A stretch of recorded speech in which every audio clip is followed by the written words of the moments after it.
You know how every producer has that one weird studio rule that makes total sense to them but sounds insane to everyone else? For me, it's this. I don't install a plugin unless it supports AAX.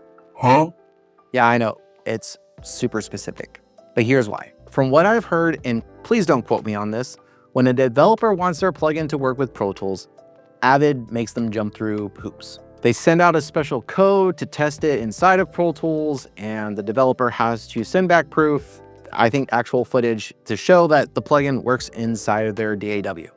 Then Avid signs off and gives them the rest of the code that they need for AAX. Again, I don't know whether this is true or not. I have no idea, but it's something that someone explained to me, and I have no reason to not believe them. So because of that, when I see that a plugin is available for AAX, I think it's good to go. But here's the twist.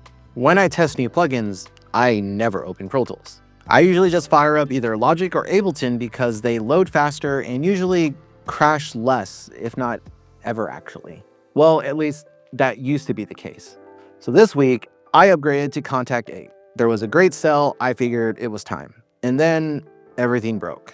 Plugins stopped loading, stuff disappeared, and my sessions just froze. I actually had horrible flashbacks to thinking of moments when I'm in the studio with an artist and the session crashes and just going about pretending like everything's fine when silently begging the plugin gods to show mercy and let the session open again. Except this time, it was just me whispering, "Don't panic," to myself in an empty room, trying to keep it together while 3 other sessions for this channel are in the pipeline, all of them with weeks worth of work in them, and suddenly Logic wants to be an asshole.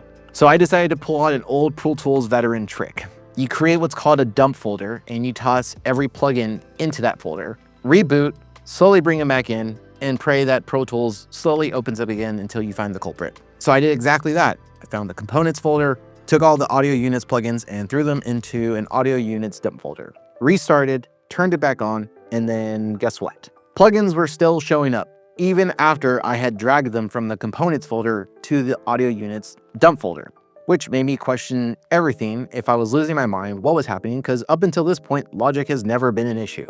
I even Googled, am I crazy or is Logic gaslighting me? Okay, I didn't Google just that. But I did Google the problem, and I easily had more than 14 tabs open, deep into Reddit, and couldn't find a solution of what was happening. I tried using Finder, tried using Alfred, and I couldn't locate the files. So turns out some plugin manufacturers, for reasons I will never understand, install audio unit components in another random components folder that does not follow the standard path of what you're told to look for online. But how did I figure this out if Finder and Alfred were not working? Well, with my amazing skill for opening several Google search tabs, I found a life-saving app called Find Any File. It combs your system for everything better than Finder, Searchlight, or even Alfred. That helped me locate the rogue plugins. So without thinking, when I found the folder, I dumped all of them into the audio units dump folder, then started to painstakingly bring them back one by one. Plugin by plugin, manufacturer by manufacturer, each time launching Logic, crossing my fingers, waiting, hoping that there was no crash. Luckily, or unfortunately, however you want to view it, because of Pro Tools, I have been through this process, and there are some plugin companies that I know are rock solid, so I can easily move them back into the folder and everything would be fine. So I get everything going again, and then after about 3 sessions or 3 loadups, whatever you want, Logic started freezing again, and it was every time Kontakt was up. This led me down another rabbit hole of maybe there was plugin compatibility issues happening. Because I know in Pro Tools, there's a little thing that we have to use sometimes called Rosetta mode. And if you don't know, Rosetta is Apple's translator that lets Intel-based apps and plugins work on Apple Silicon Macs. I thought this was mutually exclusive to Pro Tools. What I didn't know is that this is also in Logic. But the problem with doing this in Logic is you lose some of Logic's features when you do this, which I didn't want. Now this surprised me because I thought everything was M1 ready by now. I mean, every time you go to a plugin site, it says compatible with Apple Silicon, will work on M1 devices, etc., etc., etc. We've all seen it. Spoiler, they're not all 100% compatible. Some plugin companies say their stuff is Apple Silicon compatible, but it's still Intel only behind the scenes. If you're running Logic natively, those plugins can still crash or refuse to load unless you manually enable Rosetta.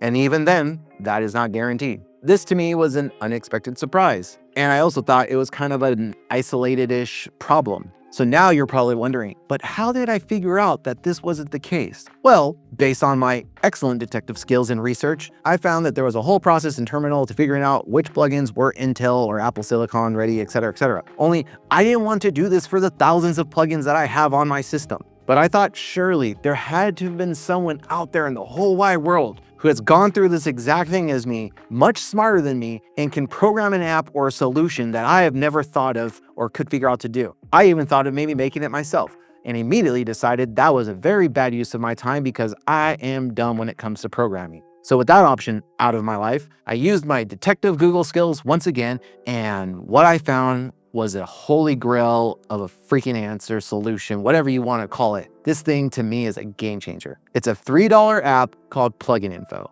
I've never spent money so quickly in my life. You open it up and it automatically caches every plugin installed on your system. You type in the name of any plugin and boom, it tells you where every copy of that plugin lives on your drive. It tells you what architecture it's using, whether it's Intel or Apple Silicon, and it links straight to the developer's site if it's not Apple Silicon and maybe there's an update you missed. But this was the best part of this. You can select all versions, right-click, show in Finder, and every folder will open up with every plugin highlighted, and you can bounce between the folders, hit Command Delete, and the plugin is gone. It's like a digital exorcism, and it's awesome. Now, every time-saving trick and hack all adds up, and the more chaos you cut out of your workflow and your studio, the more headspace you get back to actually create. That's exactly why you need to watch this next video, where I reveal even more powerful tools that every music producer needs to know.